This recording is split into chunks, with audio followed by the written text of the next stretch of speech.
নবী এই দুনিয়ার মধ্যে এসে আমাদেরকে আমাদের পারিবারিক জীবন, রাষ্ট্রীয় জীবন, সামাজিক জীবন কেমনভাবে পরিচালনা করতে হবে সবটুকু আমাদেরকে শিক্ষা দিয়েছেন।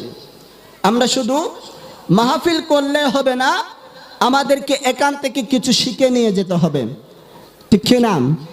কারণ শুধু আসলাম, প্রতি বছর মাহফিল করলাম আর চলে গেলাম হলে হবে না। আমাদের সমাজ, আমাদের পরিবার, আমাদের সব কিছু আমাদেরকে ইসলামের রঙে রঙিন করতে হবে। ইসলামের আলোয় আমাদেরকে সব কিছু সাজাতে হবে। আমাদের জীবনকে নবীজির আদর্শে আদর্শিত করতে হবে, নবীর রঙে রঙিন করতে হবে, যাতে মানুষ দূর থেকে দেখলে আমাদেরকে চিনতে পারে। আমাদের থেকে যাতে বলতে না হয় আমি একজন মুসলমান, আমার নিজের পরিচয় যাতে নিজের থেকে না দিতে হয়। আমাদেরকে মানুষ কোনো একজন কেউ দেখলে দূর থেকেই যেন বলতে পারে ওই যে ব্যক্তি আসছেন, ওই সানপুর জমিনের ওই যে লোকটা আসছে, ওই লোকটা একজন সাচ্চা আশিকে রাসূল। আমাদের জীবনকে এভাবে পরিচালনা করতে হবে, এভাবে গঠন করতে হবে।